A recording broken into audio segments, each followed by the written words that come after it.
Gustavo Geller, diretor do Instituto Metapsíquico Internacional, Ectoplasmia e Clarividência. Autenticidade metapsíquica dos moldes. Como fizemos com outras categorias de fenômenos, devemos impor uma discussão completa sobre a autenticidade metapsíquica de nossos moldes. Iremos ver que esta autenticidade repousa para além do nosso testemunho do rigor da nossa fiscalização nas sessões em provas objetivas e refutáveis. A primeira pergunta que exige uma resposta sem evasivas era o seguinte: nossos moldes foram feitos com membros humanos ou com simulacros de membros humanos? Pergunta. A resposta não poderia deixar margem para dúvida alguma. Eles têm todas as características dos membros humanos: forma perfeita, linhas de mão, unhas, sulcos na pele, marcas nas saliências ósseas, tendões, às vezes veias do dorso da mão, não falta nada. Mostramos nossos gestos a artistas, pintores, escultores, fundidores, a muitos de nossos colegas médicos. Todos foram unânimes, trato de moldes humanos e vazados diretos, segundo os especialistas. Em consideração muito precisa, elimina completamente a hipótese de uma fraude com a ajuda de uma mão de borracha. Temos nos empenhado em reproduzir luvas semelhantes às nossas com a ajuda de uma mão de cunho inflada, mergulhada em parafina e depois desinflada para removê-la. Facilmente foi conseguido, primeiro, enchendo o simulacro de gaucho com água fria. Com ar não é possível, porque a mão boia na superfície da parafina. Segundo, tornando a luva espessa o suficiente para não se romper ao remover o molde. Mas o resultado obtido caracteriza sua origem. No gesso obtido não há nenhum detalhe da mão humana, e o próprio aspecto da mão sofre uma deformação ridícula. Essa deformação é inevitável pelo próprio fato de se usar borracha elástica ou qualquer substância semelhante. Mesmo supondo-se uma mão artificial artisticamente preparada de modo a reproduzir linhas de mão, sulcos da pele e unhas, não seria possível preencher este simulacro com água sem deformá-lo completamente. Acreditamos poder afirmar a impossibilidade de imitar nossos documentos com objetos de borracha elástica. Pode ser reproduzido não como um molde elástico, mas como um molde duro? Pergunta. Não, pelo menos todos os nossos ensaios com nossa intenção foram negativos. Não foi possível separar o molde original da ganga da parafina. Esta última sempre quebra ou fica irremediavelmente deformada. Em vão demos à luva de parafina uma espessura considerável para lhe dar mais resistência. Espessura que não admite comparação possível com a dos nossos moldes. Em vão azeitamos cuidadosamente o objeto usado e separamos a região estreita, aquela que representa o punho, com uma fenda. Todos esses artifícios resultaram em pura perda.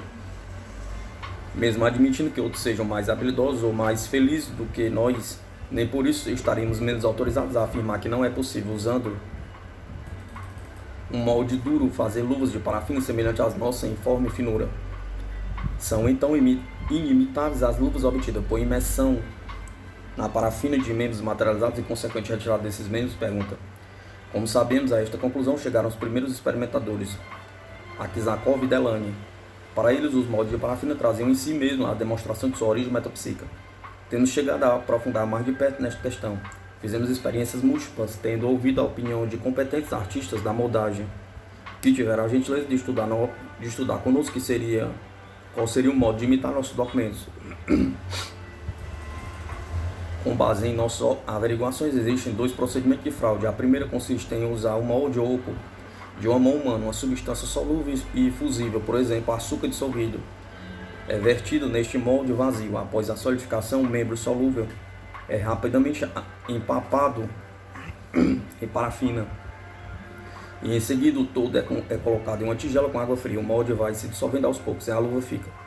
O segundo procedimento é ainda mais simples. Consiste em usar uma mão viva. Após impregná-la completamente em parafina quente pelo procedimento costumeiro, espera-se a solidificação completa, que demora bastante, 15 a 20 minutos ao ar livre e 6 a 8 minutos em água fria.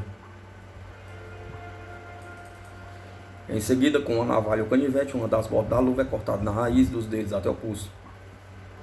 Por meio de pequenos movimentos laterais, a mão é destacada aos poucos da luva de parafina. Então, graças à sua elasticidade e à folga deixada pelo corte feito, a mão pode ser retirada. Basta juntar imediatamente as bordas do corte e emudecê-lo rapidamente em parafina líquida para fazer desaparecer a incisão e obter uma luva inteiriça. A junta é pouco visível se a operação for bem feita, mas para realizar a operação assim mencionada, ao menos para consegui-la em uma só vez, uma condição indispensável. É preciso dar à luva de parafina uma espessura pelo menos 3 ou 4 vezes maior que a das nossas. Com esse procedimento não conseguimos obter luvas tão finas quanto as nossas, pois elas sempre se rompiam durante as tentativas de retirar a mão. Vamos ignorar essa dificuldade, que não é uma impossibilidade, de supor que Franak tenha usado esse procedimento. Eu não poderia ter feito isso em nenhum caso, a não ser em sua casa, pois alguns dos nossos modos correspondem em dimensão às mãos de uma criança entre 5 e 7 anos, e nenhuma criança compareceu às sessões. As luvas obtidas de forma fraudulenta teriam sido, portanto, produzidas fora das sessões e subrepticiamente fornecido pelo médium. É inútil alegar que um molde duro de mão de uma criança poderia ter sido usado durante a sessão. Já explicamos que não é possível extrair um corpo duro em forma de mão de uma ganga de parafina intimamente aderida a de 1 milímetro de espessura. Para aqueles de nossos leitores que conservar algumas dúvidas, vamos estudar cuidadosamente as condições de tal fraude, decompondo-as assim. Primeiro, o médium habilmente libera um de suas mãos. 2. Retira um molde duro do bolso, ou dos 2 moldes duros representados mãos de criança. 3. Mergulha o simulacro na parafina. 4. Corta uma das bordas da luva obtida, desde a raiz dos dedos até o punho. 5. Destaca a luva com habilidade, retirando-a do molde sem parti-la ou deformá-la. 6.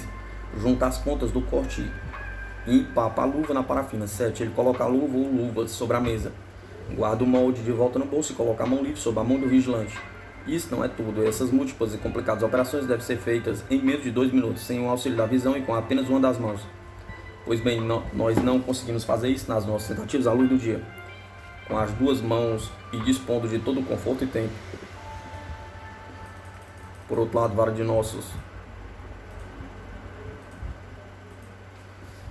de nossos moldes em gesso denotam a impossibilidade de um trapaço por meio de um molde rígido. O dobramento dos 3 dedos, por exemplo, com o indicador apontando reto, prova que a luva de parafina não foi obtida com o auxílio de um molde rígido, sendo a retirada do molde, neste caso, impossível com qualquer subterfúgio utilizado. O médium usou, então, durante as sessões, o procedimento do molde de substância solúvel e fusível? Pergunta. Isso não é admissível. Repetiremos o recipiente de água fria, que teria sido essencial para poder dissolver o simulacro. E o tempo necessário para tal operação é extremamente longo. Portanto, seria permitido declararmos formalmente a seguinte conclusão. A única fraude possível e concebível, se formos vítimas de uma enganação feita pelo médium, é a seguinte.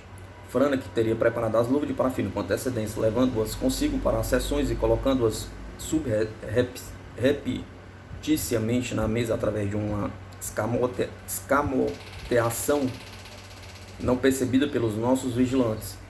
A investigação nessas condições era concreta, consistia em adquirir e afirmar a certeza de que os moldes foram feitos durante nossas sessões e com nossa parafina. Foi então que utilizamos os meios de verificação descritos acima, que consistiam ou em colorir secretamente nossa parafina ou em incorporar a colesterina facilmente determinável em um fragmento do molde obtido pela reação do ácido sulfúrico. Esses 2 recursos produziam resultados positivos. Eles nos permitem, portanto, mais uma vez afirmar categoricamente o seguinte. Os moldes 50, 51, 55 e 70 foram obtidos com total segurança em nossas sessões e com nossa parafina. É claro que os moldes precedentes e seguintes, produzidos nas mesmas condições experimentais e idênticas, foram feitos com toda certeza durante as sessões com a nossa parafina. Mas isso não é tudo. Um exame cuidadoso de nossos moldes em gesso revelará vários detalhes notáveis, porque complicam formidavelmente a hipótese da fraude. Em primeiro lugar, eles são todos diferentes na posição dos dedos. Além disso, eles não são do mesmo tamanho. Por último, as mãos que têm a aparência de mãos de criança são, na verdade, mãos de adultos em miniatura. Examina-se nas mãos 66, 81, 82 e 84 os sulcos estão acentuados da pele. Nas mãos 66, 74 e 80 as linhas da mão estão profundas. Em todas, a forma do polegar, as unhas, adquire-se a convicção de que são mãos de adulto. A mesma observação é oferecida pela mão número 74. As dobras longitudinais da mão estendidas sobre o punho não se formam na criança. Precisa de uma pele já enrugada e flácida. A semiflexão dos dedos torna esse detalhe ainda mais perceptível. As dobras da pele próximas à raiz dos dedos em flexão indicam que se trata de uma mão de adulto de certa idade. As rugas das mãos são tão reveladoras da idade quanto seriam as rugas do rosto.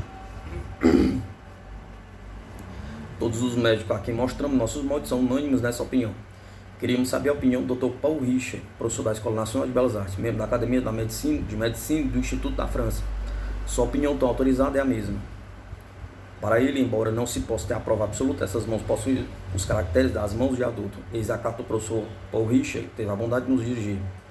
Meu caro colega, com muito prazer confirmo a opinião de que lhe dei verbalmente e com autorização para reproduzi-la. É a saber que os moldes de mãos que você me mostrou têm todas as aparências de moldes de mão de adultos, reduzidos em 1/4 da dimensão média, e não são, de maneira alguma, moldes de mão de criança. Mas as aparências podem enganar, porque conheço exemplos de crianças que têm em todo o seu corpo pele de adulto e até de idoso. Só a radiografia permitiria afirmar, sem dúvida, de qualquer gênero, quando se trata de mãos de adulto reduzidas em tamanho e não de mão de criança. Paul Richer. Acerca do exposto, devemos fazer observações que as materializações de formas orgânicas de adultos em tamanho reduzido não são raras. Franek contava-nos que tais reduções eram frequentes em suas sessões quando ele estava cansado ou com saúde debilitada. Porém, as formas materializadas sempre tinham as dimensões normais quando ele estava bem. Os rostos aparecidos e fotografados em nosso laboratório durante as experiências com Eva eram mais frequentemente reduzidos a 2/3, ao mesmo tempo que tinham as características dos rostos de adultos. Agora é fácil formarmos uma ideia da complicação que uma fraude teria apresentado com os moldes que obtivemos. As operações que isso exigiria são as seguintes. Primeiro, o médium modela ou faz modelar artisticamente uma mão de adulto em diferentes posições. Segundo, às vezes ele encomenda estas mãos de adulto em um tamanho reduzido para que tenham as dimensões de mãos de criança. Essa redução é possibilitada pelos procedimentos mecânicos da estatuária moderna, mas isso é trabalho de artista. Por outro lado, poderíamos perguntar de onde vem a ideia ridícula de não usar a mão de uma criança e reduzir o tamanho da mão de um adulto. 3. Com estes primeiros moldes, fabrica moldes ou também feitos de forma muito artística para não ser percebido onde foram colocados. 4. Nos moldes ou derramam uma substância fusível e solúvel, porque depois do anterior, muito provavelmente não há outro procedimento possível.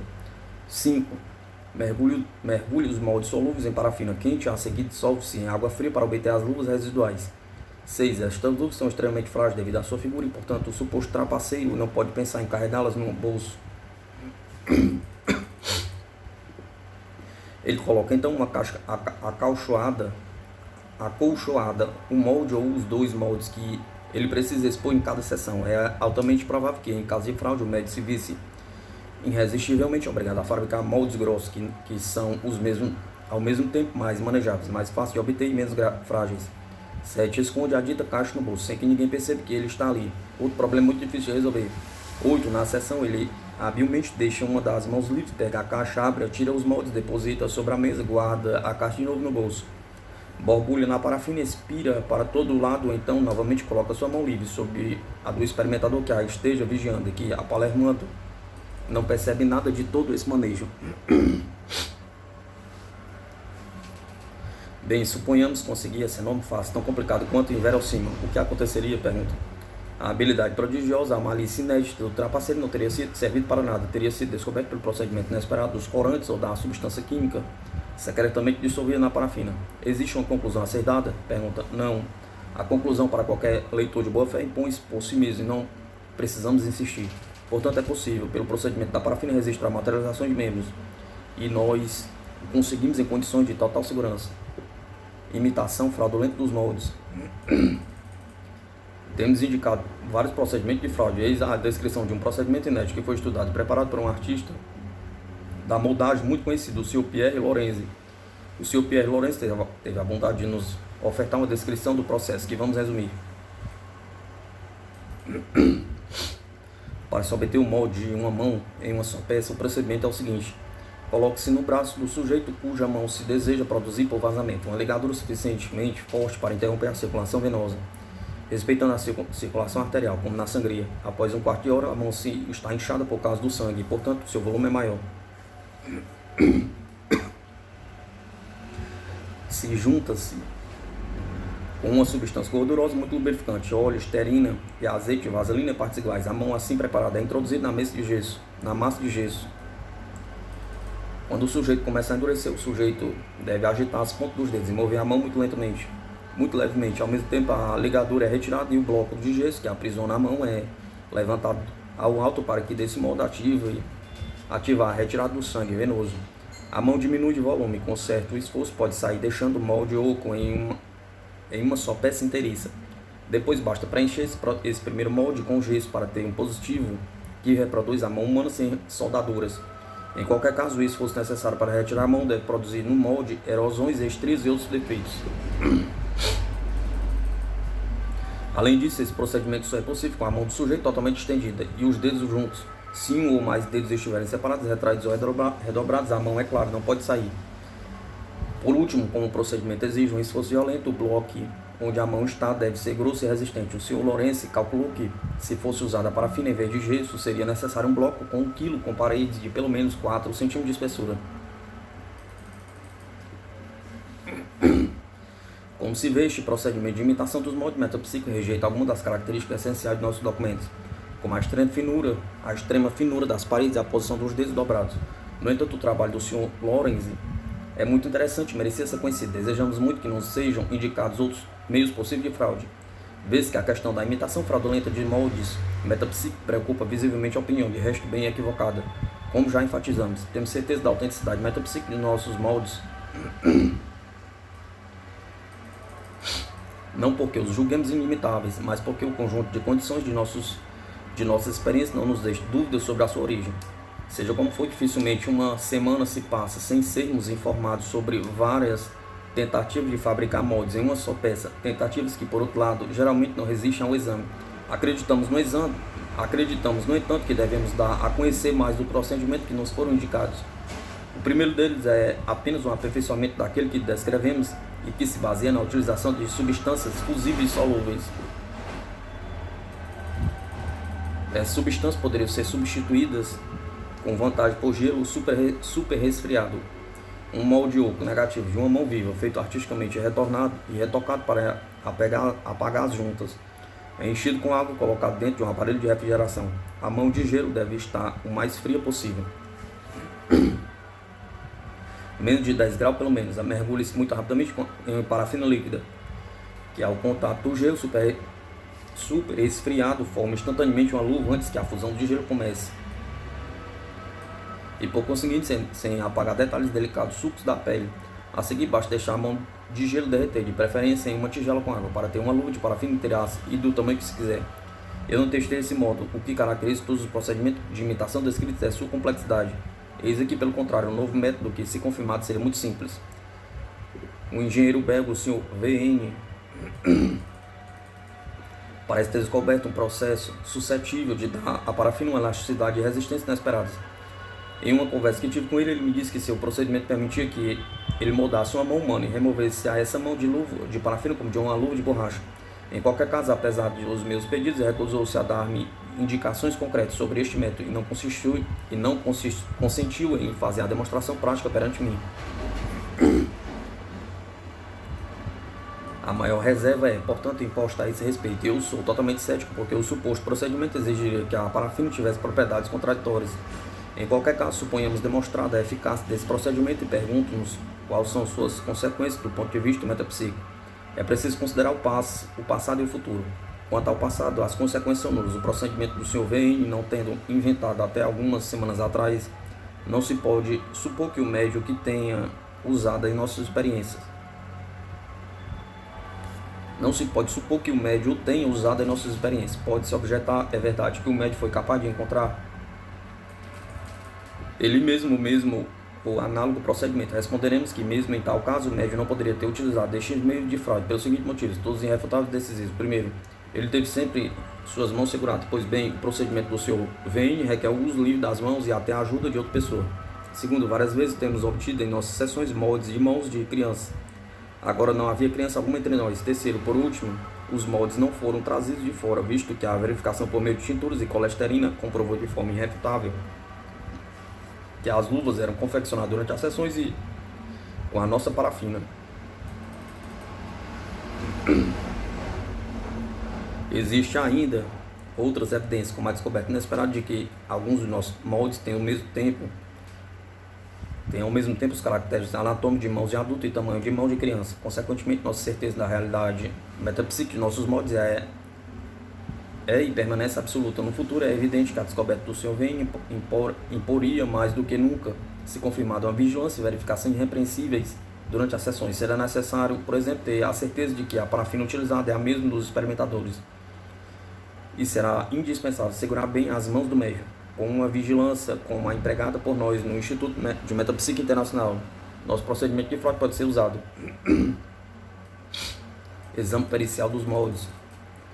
Dissemos que nossos moldes traziam em si a prova de sua origem metapsíquica. Nossas afirmações estão verificadas pelo Sr. Charles Gabriel, um dos primeiros artistas em moldagem de Paris,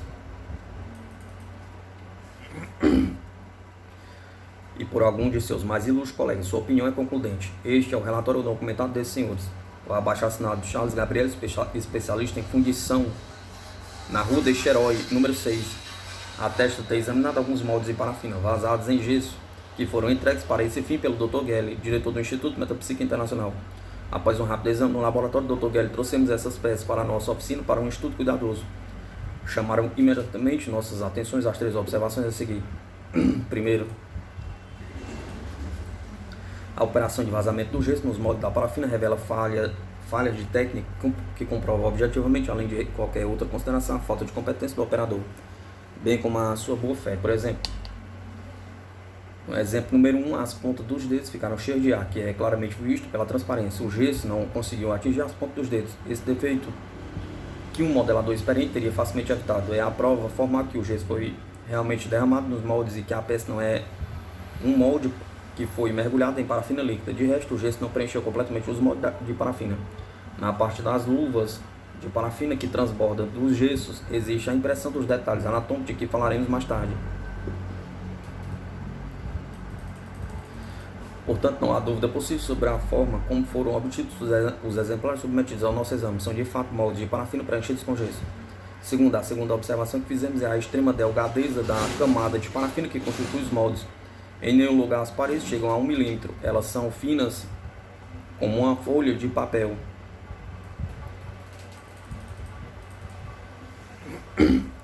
Essa delgadeza é tal que todos os detalhes anatômicos, rugas de pele, sulcos, linhas e unhas pode ser visto através da camada de parafina, de um gesso subjacente. A terceira observação é a delicadeza e a veracidade desses detalhes anatômicos. Podem sentir positivamente a vida sob estes moldes estranhos e desconcertantes. São evidentemente moldes produzidos por mãos vivas. Não só existem detalhes anatômicos, mas traços de contração muscular, que só podem ser explicados por movimentos voluntários. Há sinais de fricção na pele que não deixam dúvida alguma. Após estes primeiros exames, procedentes a desmanchar o molde por meio de um jato de vapor que nos permitiu retirar completamente a parafina, sem alterar o gesso subjacente, vimos no gesso os detalhes percebidos através da parafina. Como resultado do nosso exame minucioso e prolongado, somos obrigados a afirmar o seguinte: moldes tão perfeitos, com tal riqueza de detalhes, com indícios de contrações musculares ativas e com rugas da mão, não poderiam ser obtidos a não ser de uma mão viva.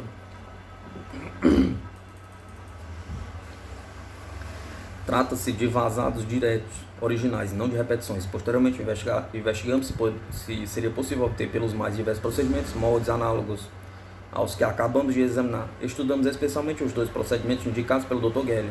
Primeiro procedimento: o procedimento de retirar o molde por meio de um corte na luva de parafina e união das bordas após retirar a mão utilizada para a operação. Não foi, com toda certeza, utilizado para fazer os moldes que estamos analisando. De fato, não encontramos marca de solda, riscos ou qualquer das deformações que são inevitáveis com este procedimento. Não há soldagem nas luvas que o Dr. Gelli nos entregou. Existe aqui e ali rasgaduras ou afundamentos das luvas devido à sua extrema fragilidade, mas não há nada que se pareça com uma cola ou que possa ser tomado como tal. A operação de remover uma mão viva da luva não poderia ter sido realizada com luvas tão finas e elas teriam sido infalivelmente quebradas à menor tentativa. Isso pode ser verificado facilmente por todo mundo. A saída de uma mão viva de molde de parafina com espessura inferior a 1 milímetro é uma impossibilidade.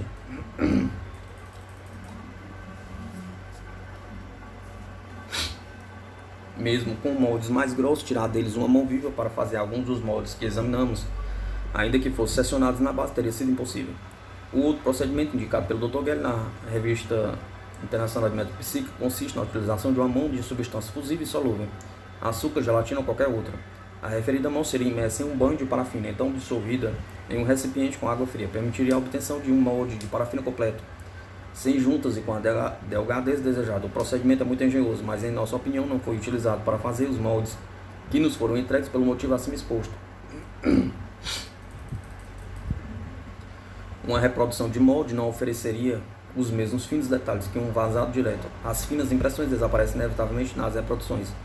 Um artista especialista não confundiria um vazado direto com uma reprodução, em nossa opinião, formal e sem reserva. Os exemplares que estudamos são, repetimos, moldes de mãos vivas.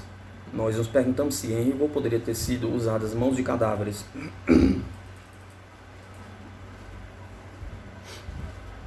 E respondemos com uma negativa. Os traços de contração muscular provém que eram mãos vivas. De resto, teria sido impossível obter de mão de cadáveres moldes como este, qualquer que fosse o artifício utilizado. Temos feito inúmeras tentativas para produzir artificialmente, pelos mais diversos meios, luvas semelhantes às que nos foram submetidas a exame. Nessas tentativas falham completamente.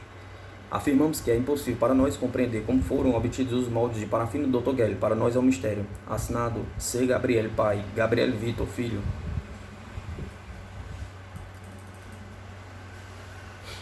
Nós, nos abaixo assinado, declaramos ter examinado os documentos do Dr. Gell com o senhor Charles Gabriel e nos associamos a todas as suas conclusões. Rafael Gabriel, filho. Barentini, moldeador. Guido Marcelli, artista moldeador. Resumo das provas da autenticidade dos moldes metapsíquicos. Iremos nos contentar com recordar todas as evidências que pudemos apresentar da autenticidade dos moldes de membros materializados, tanto nas experiências em Paris quanto nas de Varsóvia. Temos demonstrado que, mesmo sem contar a vigilância do médium, segurando em suas duas mãos toda a fraude, era impossível. Em efeito, primeiro, a hipótese de uma fraude por meio de um simulacro de borracha é inadmissível. Este procedimento não dá senão resultados grosseiros e ridículos, cuja origem é descoberta à primeira vista. Segundo, não é possível reproduzir luvas semelhantes às nossas por meio de vazamento direto rígido. Os ensaios elementares o demonstram imediatamente.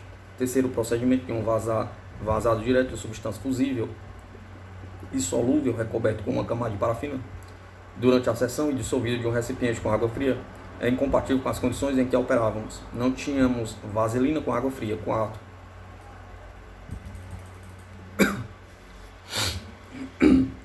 a hipótese do uso de uma mão viva do médio ou de um do presente é inadmissível. Esse truque não pode ser usado por numerosas razões. As principais são as seguintes. A. Existem moldes muito grossos e fortes, enquanto os nossos são muito finos e frágeis. B. A posição internacional dos dedos, em alguns dos nossos moldes, teria impossibilitado a retirada de uma mão viva, qualquer que fosse a espessura das paredes e o artifício empregado. C. As dimensões destes moldes não têm semelhança, muitas vezes, com as mãos do médio ou das pessoas presentes. Obtivemos, tanto em Paris como em Varsóvia, moldes que, devido ao seu tamanho, parecem mãos de criança, sendo assim que não havia criança alguma na sala.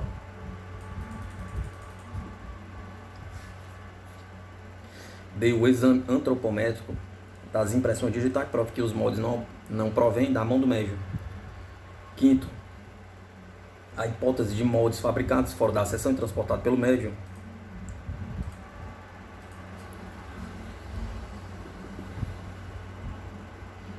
ou os acompanhantes é refutado pelo fato da verificação por meio de corantes da substância química secretamente introduzida em nossa parafina.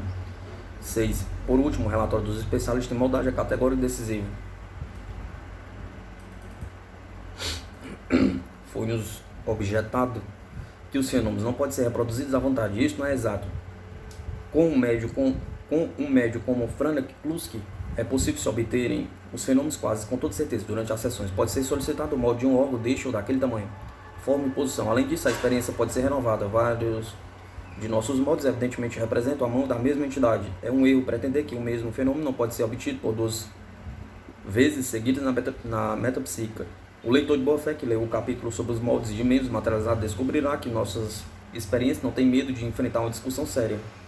Materialização de rostos. Passemos agora às materializações de rostos. Em todas as sessões de sucesso, exceto na primeira, temos observado a aparição de rostos humanos. Este fenômeno, assim como o fenômeno da moldagem de membros materializados, deixou-nos completamente satisfeitos. Nas condições de vigilância que descrevemos, feitas em nosso laboratório fechado, sem qualquer conluio possível, o médium imobilizado por sujeição de suas mãos, fraca iluminação de luz vermelha. Temos por verdadeira autenticidade da formação de ectoplasma, representando todos os traços característicos do rosto humano. Eram rostos em tamanho real, geralmente apareciam por trás do médium ou dos lados dele. Estavam situados acima da cabeça de Franek e dos experimentadores sentados. Pareciam seus rostos visíveis de seres humanos em pé, cujos corpos eram invisíveis. Porém, várias vezes podemos ver também materializado o busto e as extremidades superiores. Com a visibilidade com luz vermelha era muito fraca. Esses seres, para melhor se deixarem ver, frequentemente pegavam um dos abajures depositado sobre a mesa na frente do médium, o aproximava até o contato com o seu rosto. Outras vezes, os rostos materializados, em vez de fazerem uso dos abajures, iluminavam-se com uma substância luminosa, principalmente por uma espécie de tecido fosforescente. Esse fenômeno lembrava de maneira surpreendente a bela gravura clássica do pintor James Tissot. Por último, com muita frequência, os rostos eram luminosos por si mesmos. Eram rostos vivos, seu olhar muito vivo, detinham-se fixamente nos experimentadores. Sua fisionomia grave e tranquila refletia a aparência de uma severa dignidade. Esses seres pareciam conscientes da importância de seu papel. Eis alguma de nossas observações analíticas. Terceira sessão, 12 de novembro de 1920. Essa sessão foi improvisada e teve um caráter íntimo e de comprovação. Franek viera para mim fazer o relato de sua vida. Era 11 horas da noite e estava prestes a retirar-se quando, de repente, movido por um daqueles impulsos tão frequentes nos médios, manifestou o desejo de fazer uma sessão. Pedi então à senhorita Gelli e a senhora G, que tinham acompanhado o médium, que me ajudassem. A vigilância foi perfeita durante toda a sessão. A senhorita Gelli e eu seguramos as mãos de Franek, leve iluminação de luz vermelha. Forma-se a corrente. Todos estão de mão dadas. Algumas luzes aparecem ao redor do médium, como nas sessões anteriores, porém mais volumosas. Existem também como que jatos de luz. Percebo contato de mãos em meus braços e na minha cabeça. Um véu roça meu rosto. Os abajures fosforescentes colocados sobre a mesa levantam-se e elevam-se várias vezes no ar. Eles chegam quase ao contato com os rostos. Aparecem por trás do médium e iluminam-se vivamente. A mais clara dessas visões é a seguinte: é levado o abajur por uma mão invisível. Ele é transportado através do médium a cerca de 0,50 milímetros acima de sua cabeça, um pouco à sua direita, ao meu lado, de 0,50 metros. Eu vejo uma cabeça humana completa. Está recoberta com um tecido, espécie de véu ou turbante. É muito expressivo. Tem um nariz curvo, não tem barba, mas sim um pequeno bigode. Após alguns segundos desaparece. O abajur é jogado com bastante violência sobre a mesa. A sessão é interrompida devido ao cansaço do médium. Retoma-se após 20 minutos nas mesmas condições.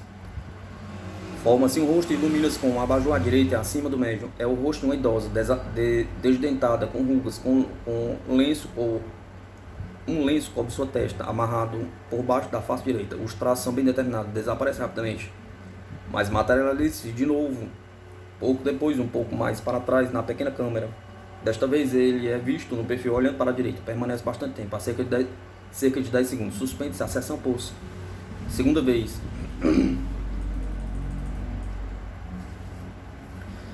Ao recomeçar, aparecem luzes volumosas, jatos de luz, contatos. Um daqueles jatos de luz que parece uma muselina fosforescente aproxima-se de nós. Vê-se uma espécie de tecido branco com pontos mais luminosos. Esse tecido luminoso aproxima-se de um rosto e o ilumina, ainda que muito pouco, para que possam determinar as feições. Quarta sessão, 14 de novembro de 1920. De repente, um dos abajures ilumina um rosto perfeitamente formado. É a cabeça de um jovem, com grandes olhos negros e fino bigode. A entidade inclina-se, o abajur cai imediatamente. Sessão de 20 de novembro de 1920. Os abajures elevam-se muito alto e por muito tempo. Chegam ao contato com os rostos, que iluminam bem. Esses rostos estão admiravelmente formados. Reconheço o rosto do jovem já mencionado. Sua cabeça tem um cabelo coberto por um véu, bigode fino, nariz curvo, os olhos negros e muito vivos. Logo após a cabeça da idosa desdentada, muito enrugada. Ela usa um véu na cabeça com um nó duplo na testa, por último a cabeça, da qual só posso ver o occipício sob um véu. Ouve-se pronunciar a palavra Thomas, pronúncia polonesa de Thomas. E a mesma palavra é repetida com voz fraca à direita, atrás do médium, ao lado do conde Júlio Potok. Imediatamente ele percebe-se violento e afetuosamente tocado. Ouvem-se tapinhas dados com a mão espalpada em suas costas e ombros. O conde segurava a mão direita do médium e eu a mão esquerda. Em seguida é soletrado por meio de batidos o nome Olécia, nome da falecida irmã do conde.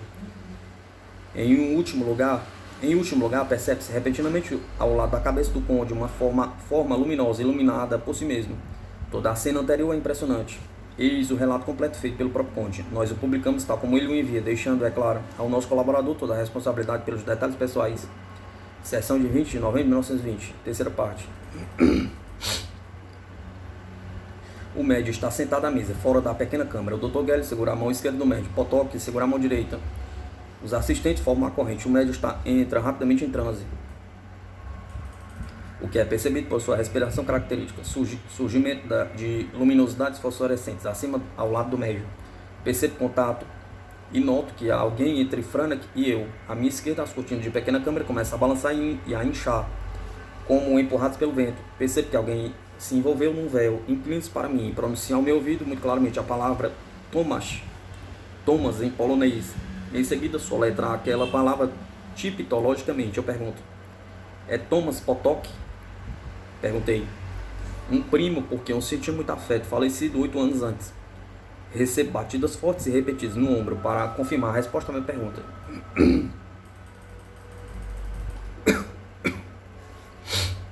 Agradeço a ele por ter vindo e perguntado se posso ser-lhe útil. Silêncio. Pergunto se ele vem no astral, minha irmã. Pergunto se ele vê no astral, minha irmã, morta 3 anos antes. Resposta: sim.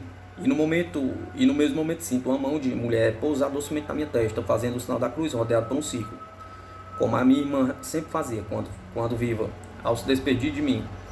Eu conhecia bem sua mão, levemente iluminada pela borda do abajur luminoso colocado sobre a mesa à minha frente. Ela passa sua mão várias vezes diante dos meus olhos e tenho mais e mais a impressão de reconhecê-la. Ela aperta minha mão, acaricia meu rosto, não tenho a menor dúvida, é certamente a sua mão, cujo contato eu reconhecia. Logo em seguida, uma bola luminosa forma-se diante do meu rosto. Esta bola afasta-se, depois aproxima-se bem perto do meu rosto. Percebo com grande espanto e alegria os traços perfeitamente identificáveis de minha irmã, que sorri para mim como sorri em vida. Ela me parece muito mais jovem, assim como era há 25 anos. Ela morreu aos 54 anos. A parte alta da cabeça está rodeada de véus tenues como nuvens. A aparição do rosto dura apenas alguns segundos. Tenho tempo para exclamar, é ela. Depois tudo desaparece. Sua mão ainda traça o sinal da cruz várias vezes na minha testa. Um sonoro beijo, algumas tapinhas no rosto e toda a manifestação cessa. Potok. Assinado Potok. Na sessão de 21 de dezembro, realizada por exceção na casa do Sr. Jules Roche, vi formarem-se sucessivamente 4 rostos bem visíveis. O mais definido era aquele bem conhecido na idosa, com um lenço cinza na cabeça. Ela está tranquila e grave. As feições são muito marcadas. Durante nosso estado em Viena, observamos rostos análogos, às vezes luminosos por si mesmos. A mais notável dessas manifestações foi a seguinte: por 2 vezes durante as sessões, um ser aparece de repente atrás ou ao lado do médium. As feições eram regulares e finas, os olhos muito vivos, usando um cap de oficial polonês. Também era vagamente visível sob a cabeça o busto com o uniforme. Durante essa visão singular, tinham sido tomadas as precauções habituais contra a fraude. A porta do quarto estava fechada à chave. Eu segurava com força uma das mãos do médium, que permaneceu completamente imóvel durante todo aquele tempo. Todos os presentes formam a corrente. Por último, não havia armário ou objeto algum naquela sala que pudesse servir de esconderijo para um cúmplice. A semelhança desse fenômeno com aqueles que obtivemos em nosso laboratório também é uma prova importante de sua autenticidade. Agora, de acordo com o nosso costume, devemos discutir a questão da realidade dessas materializações de rostos. A primeira objeção que vem de maneira natural ao pensamento dos céticos é a da alucinação coletiva dos experimentadores. Digo coletiva porque todos tiveram as mesmas impressões. Esta objeção não é admissível. As evidências obtidas e descritas assim provam absolutamente a objetividade dos fenômenos. A hipótese de uma fraude, pelo contrário, deve ser seriamente discutida. Para simular materialização de rosto, existem apenas 3 procedimentos que podem ser usados pelo médium. A. Engano por meio de um cúmplice. B. Ilusão produzida nos presentes pelo próprio rosto do médium, mais ou menos desfigurado. C. Uso de máscaras manejado com uma das mãos.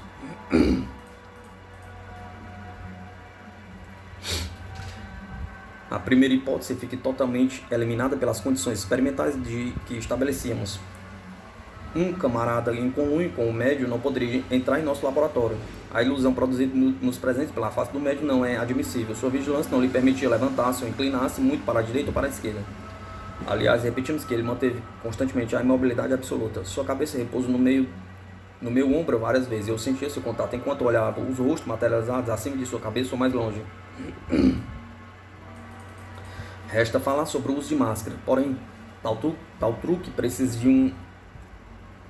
de todo um aparato que o médium agarre pelas 2 mãos não teria sido capaz de manejar, supondo a liberação de uma única mão. Isso teria sido insuficiente. Quase sempre 2 mãos teriam sido necessárias, uma para segurar a máscara, a outra para levantar e aproximar o abajur à referida máscara. Podemos, portanto, afirmar categoricamente: os rostos materializados não eram simulacros, eram rostos vivos e inteligentes. Não era possível nos enganarmos.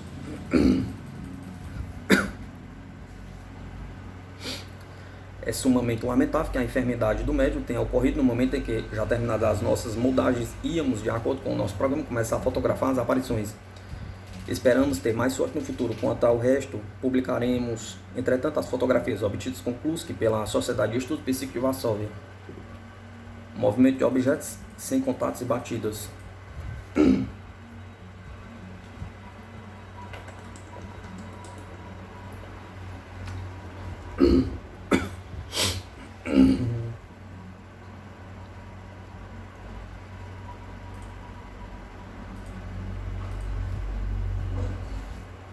Se tivéssemos desejado estudar os movimentos sem contato de objetos e as batidas, essa classe de fenômeno teria sido obtida com maior facilidade.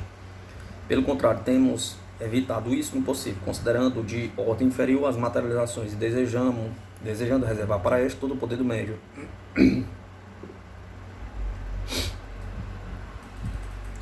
No entanto, espontaneamente, várias vezes tem havido mau grado nosso, batidos e movimentos sem contato. Eram batidas às vezes longe do médium. O deslocamento ruidoso de objetos sempre fora do alcance de Franek. Em ocasiões, no lado oposto da sala. Na sessão de 15 de novembro, após a obtenção da moldagem de parafina de uma mão, observamos uma violenta manifestação de movimento sem contato em condições de perfeita vigilância. Nesta sessão foi quando eu aproximei minha mão, que segurava uma das mãos do médium, a outra mão vigiada pelo professor Richer, de modo que a mão do professor Richer, a minha e as 2 do médium Franek estavam em contato umas com as outras. De repente vemos o recipiente de parafina e o aquecedor que o sustentava, pesando em conjunto 8,350 kg, erguidos no ar.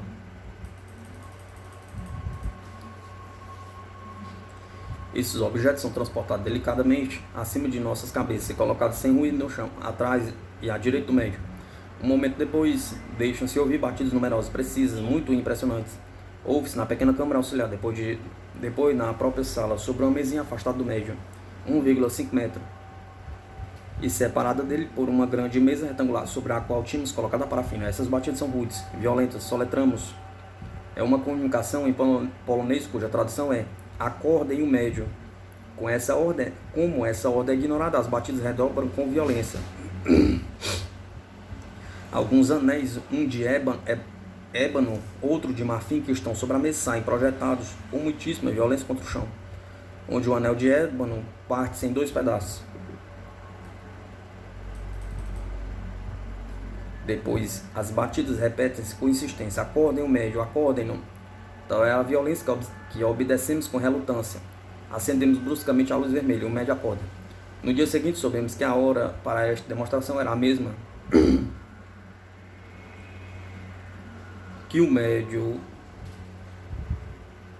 havia comprometido para um encontro com um amigo chamado de Varsóvia. Chegado de Varsóvia, as exigências, acordem-no, parecem ter sido destinadas a impedir que ele faltasse ao compromisso. Trata-se, sem dúvida, de uma espécie de reflexo psíquico subconsciente.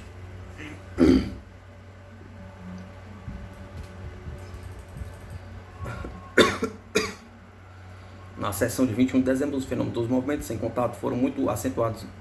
Houve 2 levitações completas da mesa. Uma poltrona que ficava a 2 metros da mesa e a 3 do médium. Aproximou-se lentamente até o contato com os experimentadores. Uma pesada mesa de 4 pernas foi levantada e colocada sobre a mesa de experiência. Na sessão de 27 de dezembro, fiz esta anotação. A cadeira do médium foi empurrada para trás várias vezes. A lâmpada vermelha com seu suporte 10 quilos elevava-se de repente. O professor Richter exclama: "Você está vigiando bem a mão esquerda?" perguntou. A mais próxima da lâmpada. O conde Potok responde: "Perfeitamente." A lâmpada, completamente levitada, pousa então suavemente no pavimento. Gustavo Geller, diretor do Instituto Metapsíquica Internacional, Ectoplasmia e Clarividência.